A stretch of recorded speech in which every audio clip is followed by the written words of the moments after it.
Kita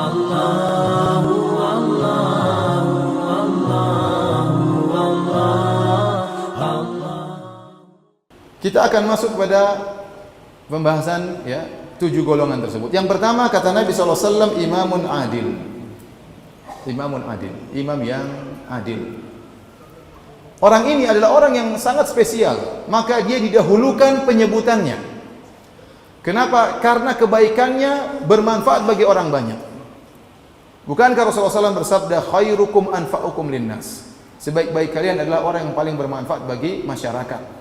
Nah, seorang imam yang adil, dia punya rakyat yang sangat banyak. Kalau dia memutuskan, membuat keputusan hukum yang adil, betapa banyak orang yang akan mendapatkan manfaat darinya. Jutaan manusia ikut bahagia dengan keadilannya. Maka kata para ulama, dia didahulukan disebutkan daripada yang lainnya. Yang lainnya juga hebat-hebat, tapi dia yang paling hebat. Kata Ibn Rajab Al-Hambali, kenapa dia hebat? Ya, karena ya 2 perkara yang ada pada dirinya. Pertama, dia seorang imam yang adil, berkesempatan baginya untuk meraih dunia sebanyak-banyaknya. Dia penguasa, dia presiden, dia raja. Namun ternyata dia tidak gunakan kesempatan tersebut. Yang kedua, kehebatannya ya, dia menahan dirinya sehingga dia berhukum dengan hukum yang adil, ternyata hukumnya ini bermanfaat bagi orang banyak. Oleh karenanya dalil-dalil tentang keutamaan imam yang adil sangat banyak. Contohnya, saya bacakan dalam hadis Rasulullah SAW bersabda, ahlul jannati thalathatun. Sungguhnya penghuni surga ada 3. Yang pertama Rasulullah SAW sebutkan dzu sultanin muqsit, itu seorang yang memiliki kekuasaan dan dia adil. Dalam hadis yang lain kata Rasulullah SAW, ahabbun nasi ila Allah yaumal qiyamati wa aqrabuhum minhu majlisan imamun adil. Orang yang paling dicintai oleh Allah Subhanahu wa taala dan yang paling dekat dengan Allah pada hari kiamat adalah seorang pemimpin yang adil. Baik, siapa yang dimaksud dengan pemimpin yang adil? Berkata Al-Hafidz Ibnu Hajar rahimahullah dalam Fathul Bari. Beliau berkata, wal muradu bihi sahibul wilayatil uzma.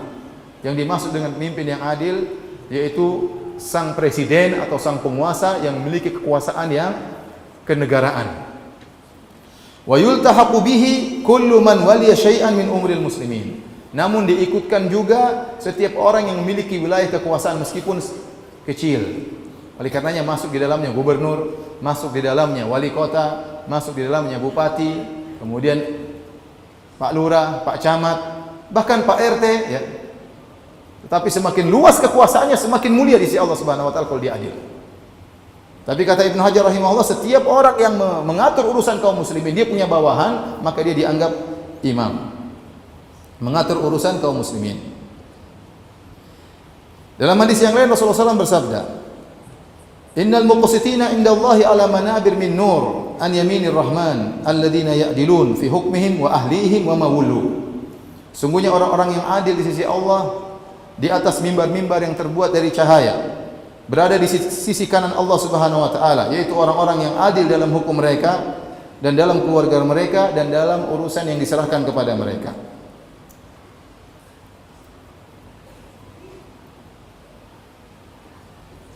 Oleh karenanya imam yang adil berkaitan dengan semua pemimpin, baik pemimpin dalam skala besar, wilayah yang besar maupun dalam skala yang kecil, dan masing-masing mendapatkan keutamaan sesuai dengan wilayahnya.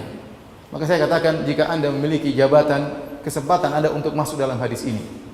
Taruhlah dia seorang rektor misalnya, atau dia seorang camat misalnya, atau dia kepala bagian ini, dia punya anak buah, maka berusahalah untuk berbuat seadil-adilnya.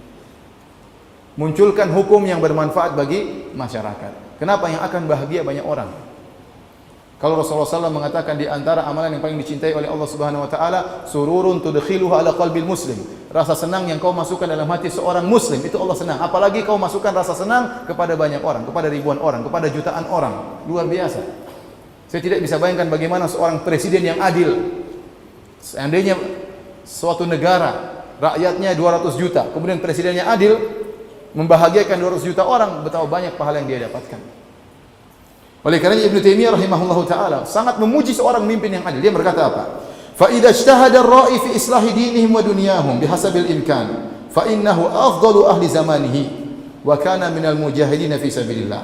Beliau berkata, jika seorang pemimpin bersungguh-sungguh beristihad untuk memperbaiki agama rakyat dan untuk perbaiki dunia rakyat. Dia perhatikan dua-duanya. Pemimpin yang benar bukan hanya memperhatikan dunia rakyatnya, tetapi juga perhatikan agama rakyatnya, bagaimana agamanya bisa berjalan, bagaimana dunia mereka juga bisa berjalan. Jika dia sudah bersungguh-sungguh untuk perbaiki, sebisa mungkin, berhasil atau tidak berhasil urusan Allah, tapi dia berusaha sebisa mungkin. Kata Ibnu Taimiyah rahimahullah, fa innahu afdalu ahli zamanihi. Dia adalah orang yang paling afdal di zamannya.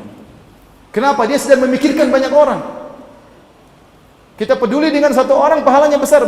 Antum bayangkan ada seorang dimasukkan surga oleh Allah gara-gara apa? Gara-gara dia memindahkan gangguan di jalan. Kenapa? Dia pikir orang lain, ini gangguan, jangan sampai ganggu orang, dia pindahkan, masuk surga. Masuk surga. Bagaimana lagi kalau dia memikirkan ratusan juta orang, dia memikirkan puluhan juta orang. Orang ini mujahid, kata Ibnu Taimiyah rahimahullah. Berat memang, cobaannya banyak. Banyak orang yang menentang, tapi kalau dia bisa berusaha, masalah berhasil enggak berhasil urusan Allah Subhanahu wa taala. Tapi kata Ibnu Taimiyah, fa idza syahada ar-ra'i, kalau dia berusaha dengan sungguh-sungguh, maka dia adalah afdalu ahli zamani. Dia adalah orang yang terbaik di zamannya. Kenapa? Manfaat yang dia berikan sangat luar biasa. Dari sini kita tahu, ya, sebaliknya jika seorang imam tidak adil, maka dia adalah orang yang paling hina di zamannya. Kenapa? Dia mengganggu banyak orang. Kalau kita berbuat zalim sama satu orang, kita akan disidang oleh Allah Subhanahu wa taala dan kita akan dialog di hadapan Allah Subhanahu wa taala. Ya. Kita berbuat zalim sama orang ini akan nuntut sama kita pada hari kiamat di hadapan Allah Subhanahu wa taala. Satu orang kita zalimi bahaya. Oleh karena diriwayatkan dari Sufyan Ats-Tsauri, dia mengatakan lebih baik engkau bertemu dengan Allah dengan membawa 70 dosa antara engkau dengan Allah daripada kau bertemu dengan Allah dengan membawa satu dosa antara engkau dengan hamba Allah. Jangan sampai kau zalimi orang, meninggal dalam kondisi menzalimi orang. Kenapa? Karena orang ini akan disidang bersama engkau pada hari kiamat kelak dan dia akan menuntut kebaikannya. Nah, bagaimana lagi jika orang ya kemudian berbuat zalim dan menzalimi rakyatnya? Presiden zalim, dia akan disidang, dituntut oleh 200 juta orang hari kiamat kelak. Mengerikan atau tidak? Mengerikan. Ya. Demikian juga menteri misalnya anak buahnya banyak, atau kepala sekolah ternyata dia zalim, semuanya akan nuntut sama dia pada hari kiamat. Ya, mengerikan. Oleh karena tidak sama seorang mencuri dengan koruptor. Koruptor itu dia mencuri uang negara, uang rakyat dia curi. Uang rakyat dia curi. Rakyat akan nuntut dia pada hari kiamat kelak. Mengerikan. Beda kalau Anda menzalimi satu orang, dua orang, perkaranya yang Anda akan disidang selesai satu dua orang. Tapi kalau 1000 orang, 2000 orang, 1 juta orang, mengerikan. Oleh karena saya katakan, sebagaimana Ibnu Taimiyah mengatakan, imam yang adil adalah afdalu ahli zamanihi, orang yang paling top, yang paling afdal pada zamannya dan dia mujahid fisabilillah. Maka sebaliknya kalau ada imam yang jair, imam yang zalim, maka dia orang yang paling hina di sisi Allah pada hari kiamat kelak. Baik. Oleh karenanya datang ancaman-ancaman dari Nabi sallallahu alaihi wasallam. Contoh kata Rasulullah sallallahu alaihi wasallam, "Ma min 'abdin yastar'ihi Allahu ra'iyatan yamutu yawma yamutu wa huwa ghashun li ra'iyatihi illa haramallahu alaihi al-jannah." Muttafaqun alaih. Riwayat Bukhari dan Muslim. Kata Nabi sallallahu alaihi wasallam, tidaklah seorang diberikan kekuasaan oleh Allah untuk mengatur rakyatnya, kemudian dia meninggal dalam kondisi berbuat curang kepada rakyatnya. Dia tidak nasih, dia tidak berusaha mencari hukum yang terbaik, tapi dia berusaha berbuat curang, dia mengambil harta untuk dirinya sendiri. Dia tidak pikirkan rakyatnya, dia pikir kantong pribadinya. Kata Nabi SAW, haramallahu alaihil jannah, Allah akan haramkan bagi dia surga. Sebagian ulama mengatakan kenapa? Karena dia ini ya ingin membahagiakan dirinya dengan mengorbankan banyak orang. Kebahagiaan rakyat dia ambil untuk kebahagiaan dirinya sendiri, maka pada hari kiamat Allah haramkan surga baginya. Masuk neraka jahanam. Ya. Ini ancaman yang ngeri dari Nabi SAW. Rasulullah SAW juga bersabda, "Inna rijalan yatakhawwaduna fi malillahi bighairi haqqin falahumun naru yaumal qiyamah." Sebagian orang mereka mengolah uang negara dengan cara yang batil, tidak benar, bagi mereka neraka jahanam, bagi mereka neraka jahanam. Kata Rasulullah SAW. Makanya ikhwan, kalau Anda berkesempatan, diberi kesempatan oleh Allah untuk menjadi pejabat, untuk menjadi kepala bagian, gunakan kesempatan ini agar Anda bisa masuk dalam hadis ini, menjadi pemimpin yang adil. Jadi selama Anda punya bawahan, punya anak buah, berarti Anda berkesempatan untuk masuk dalam hadis ini.